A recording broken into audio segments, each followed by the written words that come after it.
Bismillahirrahmanirrahim. Elhamdülillahi Rabbil alemin. Ve salatu ve selamu ala seyyidina ve nebiyyina Muhammed sallallahu aleyhi ve aleyhi ve sellem. Ve la arvahilleti hallet li fenaik. Esselamu aleyke ya Hüseyin. Ve ashabul Hüseyin ve evladul Hüseyin ve muhibbil Hüseyin. Müminler, Allah bizlere nasip etti. Öncelikle can sağlığı nasip etti. Bu Erbeğin'de bulunmayı, şimdi Kerbela'dayız. Kerbela'da bulunmayı Allah Teala bizlere nasip buyurdu. Kerbela'nın çok özellikleri vardır. Kerbela yürüyüşünün birçok özellikleri vardır. Onlardan bir tanesi siyasi bir yürüyüştür. Kafirlere karşı bütün Müslümanların birliğinin, beraberliğinin ve zalimler ne kadar da güçlü olsa onlara karşı birlik ve beraberliğinin bir göstergesidir. Kerbela'da nasıl ki zalimler ve Yezid gibi binlerce askerine karşı az olan 72 tane şuhadasıyla beraber haksızlığa karşı dik durdu İmam Hüseyin o dönemde. Yani bizlere bir mesaj verdi. Ey müminler, korkmayın, erinmeyin, üşenmeyin. Zalim ve kafir ne kadar güçlü olursa olsun onun karşısında sizler az da olsanız ve onun karşısında eğer hak kendinizi biliyorsanızsa kıyam edin ve hakkınızı savunun diye bize mesaj verdi İmam Hüseyin Aleyhisselam. Şimdi Kerbela İmam Hüseyin kıyamıdır. Kerbela hakkın yürüyüşüdür. Kerbela Hazreti Zeynep'i yürüyüşüdür. Hazreti Zeynep Kerbela'dan sonra Kerbela'nın kıyamının felsefesini yürüten, insanlara ulaştıran ve anlatan bir annemizdir, bir Hazreti Zeynep'tir. Bakın Kerbela kıyamı bizlere diğer bir mesaj verdi. Kerbela'da yaşlı bir kardeşimiz de şehit oldu. Kerbela'da imamımız da şehit oldu. Kerbela'da gençlerimiz de şehit oldu. Ali Ekber gibi, Kasım gibi ve onun gibi birçok şehit gençlerimiz. Kerbela'da küçük yavru 6 aylık bir yavrumuz bile şehit oldu. Kerbela'dan sonra Hazreti Zeynep gibi bir insan kıyam etti.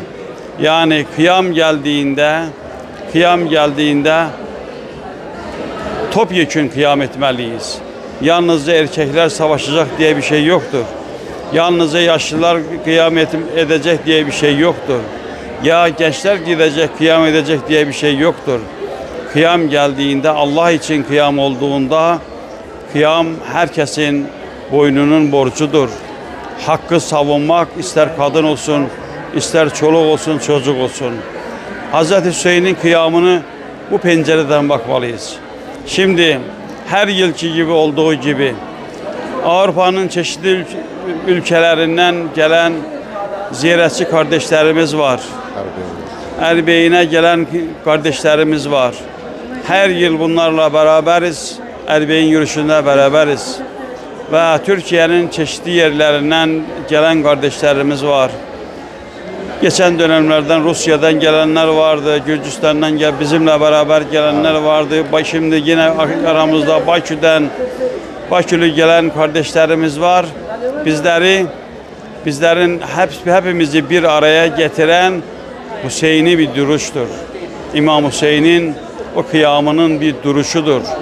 Müslümanlar yani nerede olursa olsun hep beraber olmalıdır.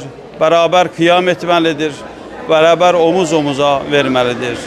Şimdi buradan bütün dünya Müslümanlarına sesleniyorum. Şimdi kafirle Müslümanların bir savaşındayız. Zalim Amerika'nın Cumhurbaşkan Yardımcısı ne söyledi? Bizim savaşımız ne Şia'yladır ne Sünni'yledir. Bizim savaşımız yalnızca Müslümanladır. Müslümanlar bu sözü iyi beyinlerine yazmalıdır, iyi kavramalıdırlar. Bütün Müslümanların dili, ırkı ne olursa olsun, inancı ne olursa olsun, aynı bir Kerbela'daki, Erbeğin'deki gibi milyonlar insan omuz omuza veriyorsa, bizler de, biz Müslümanlar da hep beraber olmalıyız. Sünnisiyle, Şiasıyla hep beraber omuz omuza verip, zalimlerin karşısında Hüseyin'i duruşumuzu gösterip ve onlara, Müslümanların arasında farklılıklar olabilir ama hepsi kelime-i şehadet getiriyorlar. Hepsi aynı Kur'an'a inanıyor, hepsi aynı peygambere inanıyor, hepsi aynı kıbleye yöneliyor. Halalları aynı, haramları aynı, namazları aynı, sayıları aynı, ibadetleri, sünnetlerde farklılıklar olabilir ama hepimizin inancımız, kıblemiz aynıdır. Hepimiz birlik olmalıyız, beraber olmalıyız. Eğer birlik, beraberlik içerisinde olmasak, kafirler bizleri aynı Gazze'de gördüğümüz gibi küçük yavrulara acımayan o zalimler, Amerika, İsrail gibi ülkeler yarınlar bizlere acımayacaklar. Lübnan'daki o küçük yavrulara acımayan o zalimler bizlere de acımayacak.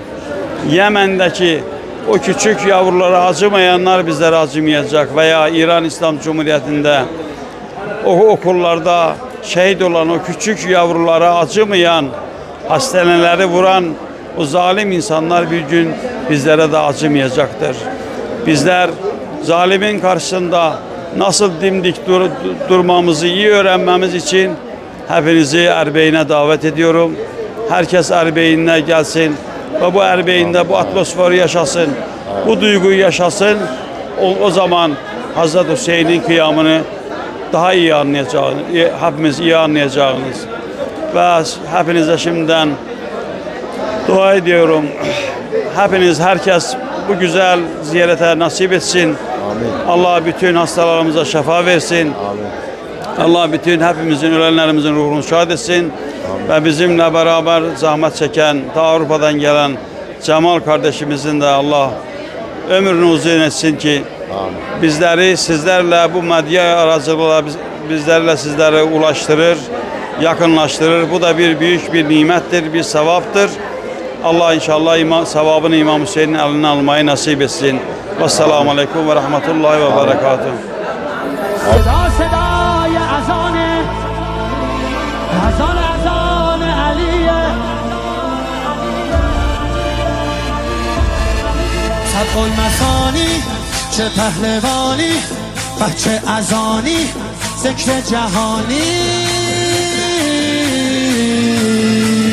علی علی علی علی علی علی علی علی انا فتحنا فتحا مبینا ای دست گیرا ای چشم بینا